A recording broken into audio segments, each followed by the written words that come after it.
नमस्कार, मैं मनीष स्वागत करता हूं आपको अपने इस यूट्यूब चैनल पे।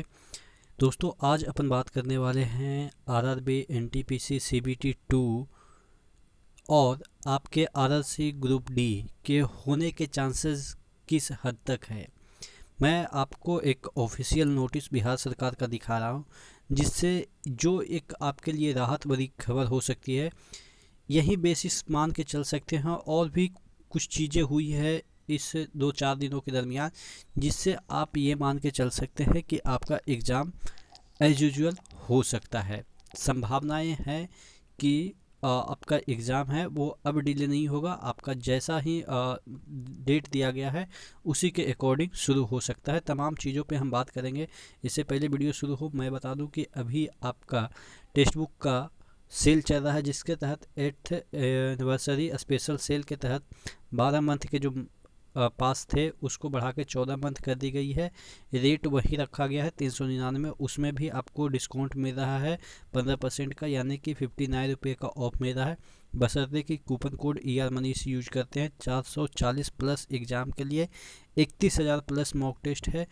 इंडिया का कोई भी एग्ज़ाम हो, सभी का मॉक टेस्ट आप इसी के प्लेटफॉर्म पर लगा सकते हैं। और यहाँ पे लार्ज नंबर में स्टूडेंट होने की वजह से आपको एक फ़ायदा ये मिल जाएगा कि आप का स्ट्रेंथ क्या है, यानी कि कितने भीड़ में आप कहाँ पे स्टैंड करते हैं, ये आपको यहाँ पे पता चल जाएगा। तो जल्दी इस ऑफ़र को ग्रैब कीजिए। नीचे डिस्क्रिप्शन बॉक्स में लिंक दिया हुआ है, एक बार ज़रूर विजिट कीजिएगा। तो हम बात कर रहे थे आपके ये देखिए, सबसे पहले मैं आपको दिखा देता हूँ बिहार सरकार का एक 6 जनवरी को सर्कुलर जारी किया गया था कोविड-19 के तहत। यानी कि कोविड-19 में क्या क्या चीज़ें प्रतिबंधित है, कौन कौन सी चीज़ें खुली रहेगी, आपको जो मेन पॉइंट है वो समझाने की कोशिश करते हैं। यहाँ पे देखिएगा, सभी विद्यालय, महाविद्यालय, शिक्षण प्रशिक्षण कोचिंग संस्थान, उनके छात्रावास सहित तत्काल प्रभाव से बंद रहेगी, परंतु उसके कार्यालय 50% उपस्थित के साथ खोले जा सकेंगे तथा ऑनलाइन शिक्षण कार्य संचालित किए जा सकेंगे। यानी कि आपके 50% जो स्टाफ है वो आएंगे, कॉलेज हो या आपके स्कूल हो या कोचिंग संस्थान हो। 50% ये है कि उसमें स्टाफ आएंगे, स्टूडेंट नहीं आएंगे।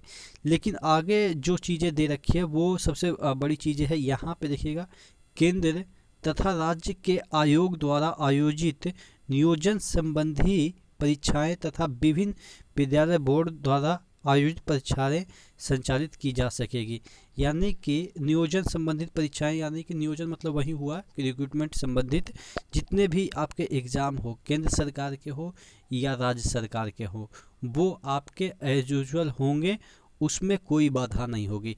यानी कि बिहार में अब जब देख रहे हैं कि कितने इतने सारे केसेस आ रहे हैं, फिर भी परीक्षाएं के संबंध में ऐसा एडमिट कार्ड भी जारी कर दिया गया है। बिहार के मैट्रिक की हम बात करें तो हाल ही में आपके एडमिट कार्ड भी जारी कर दिए गए हैं 1-2 दिन के अंदर। तो इस तरीके से देखें तो आपके एग्ज़ाम्स पे कोई पाबंदियां नहीं है। और जिस तरीके से 1-1 1.5 लाख केस आ रहे हैं और इस को सीरियसली नहीं लिया जा रहा है, यानी कि अब आदत सी हो गई है कि अब तो ये हमेशा आएगा, तो इसका मतलब ये नहीं कि अब बैन होगा सब चीज़, यानी कि बंद होगा ये सब चीज़ें। टोटल कहने का मतलब ये है कि जब चीज़ें सीरियसली नहीं ली जा रही है, 1.5 लाख केसेस आ रहे हैं, आपके ट्रेन पे भी कोई मतलब कि इस तरीके से इफ़ेक्ट नहीं डाला है कि ट्रेन वगैरह को रद्द किया जाता है, ऐसा कुछ नहीं आप देख रहे हैं। या आपके और भी जो एग्ज़ाम है वो एज यूजुअल कंडक्ट हो ही रहे हैं। आप देखेंगे बिहार पुलिस के फिजिकल के जो डेट आए हुए हैं 28 जनवरी के, उसका भी अभी तक कोई पोस्टपोन का न्यूज़ नहीं है। तो ये सब ओवरऑल ये कहता है कि जैसे बिहार में इस तरीके की परिस्थिति होने के बावजूद भी आपके एग्ज़ाम कंडक्ट कराने के मूड में है। और यहाँ पे प्रॉपर दे रखा है कि केंद्र की कोई भी परीक्षाएं आयोजित की जा सकती है। तो यानी कि बिहार क्लियरेंस दे दिया है रेलवे को कि आप अपना अगर करवाना चाहते हैं तो करवा सकते हैं, यहाँ पे कोई पाबंदी नहीं है। तो ये देखते हुए अभी तक जो रेलवे है, रेलवे का भी कोई नोटिस या सर्कुलर ऐसा कुछ नहीं आया है। और आपके 14 फरवरी को ही एग्ज़ाम की बात वो कर रहे हैं, तो अब ज़्यादा नहीं, 1 ही महीने हैं। तो 1 महीने में ऑब्वियस है कम तो नहीं रहेगा कोविड। अगर घटता भी है, आज सपोज मान लेते हैं कि आज से घटना चालू हो जाएगा, ऐसा हालांकि होगा नहीं, लेकिन आज से भी घटना होगा चालू तो कम से कम 1 से 1.5 महीने तो लगेंगे। तो उसको ये भी पता है कि 1 से 1.5 महीने लगेंगे, तो अभी तक कोई पोस्टपोनमेंट का न्यूज़ नहीं आया है।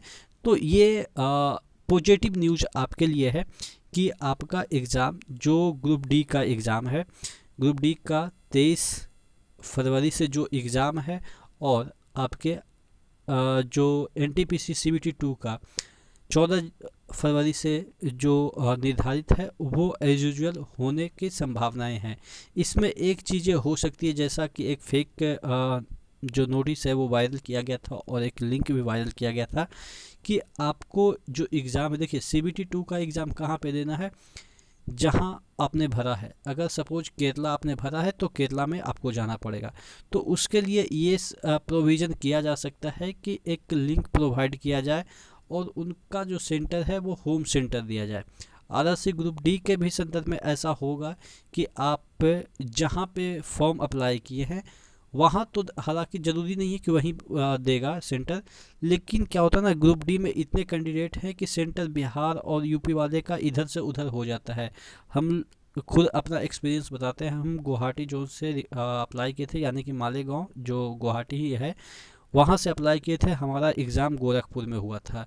तो आप देख सकते हैं कि गोरखपुर भी हमसे थोड़ा सा दूर ही हो जाता है। अब बिहार से तो थोड़ा दूर ही हो जाएगा जिस जगह से हम बिलोंग करते हैं, हालांकि बॉर्डर एरिया पे है, तो वहाँ पे अभी आप कह सकते हैं दूसरे स्टेट में ही दिया गया था। तो वैसा भी किया जाता है तो थोड़ा डिस्टेंस हो जाएगा। हमको भी तकरीबन 1500 किलोमीटर जाना पड़ा था। तो उसके अकॉर्डिंग हम बात करें तो सेंटर को कंप्रोमाइज़ किया जा सकता है, यानी कि इस सिचुएशन में एग्ज़ाम अगर कंडक्ट कराने का मूड होगा तो वो कराएंगे ही, क्योंकि आपके ये भी देखने वाली बात है कि उस समय एग्ज़ाम से पहले ही आपका जो इलेक्शन है वो चालू हो जाएगा। जब उस परिस्थिति में इलेक्शन एक लंबा लाइन में लग के आदमी वोटिंग कर सकता है, तो आदमी बैठ के एग्ज़ाम क्यों नहीं देख सकता है। तो कहने का मतलब ये है कि आपका एग्ज़ाम होने की संभावना है, क्योंकि इसी कोरोना पीरियड में 1-2 दिन पहले आपके जो है वो इलेक्शन का जो शेड्यूल है वो जारी कर दिया गया कि हम लेंगे इलेक्शन। तो अगर इलेक्शन हो सकता है तो रेलवे के पास ये बहाना मारने का नहीं होगा कि वो अभी ओमिक्रॉन या जो भी इस तरीके की चीज़ें आई है जिसकी वजह से वो आगे फर्दर पोस्टपोन करते हैं, क्योंकि ऑलरेडी कुछ ना कुछ एक्टिविटी होती रहेगी हर एक तकरीबन 5 राज्य में है। तो इस वजह से आपकी संभावनाएं हैं कि आपका एग्ज़ाम हो जाए। इन्हीं शुभकामनाओं के साथ कि आपका एग्ज़ाम हो, क्योंकि आप लोग 3 साल से काफ़ी सफ़र कर रहे हैं, और CBT 2 भी हो क्योंकि इसका भी प्रक्रिया काफ़ी लंबा चलना है। इसके बाद साइको होगा और भी जो इसमें चीज़ें हैं वो होगा। तो चीज़ें थोड़ा सा मतलब लंबा खींचेगा, इसलिए जितना जल्दी हो सके तो हो जाना चाहिए, नहीं तो और भी मतलब कि खींच सकता है, डिले हो सकता है चीज़ें। तो आशा करते हैं कि आपका एग्ज़ाम जल्दी हो और पॉजिटिव न्यूज़ आए रेलवे की तरफ से। नेक्स्ट वीडियो मिलते हैं, तब तक के लिए धन्यवाद।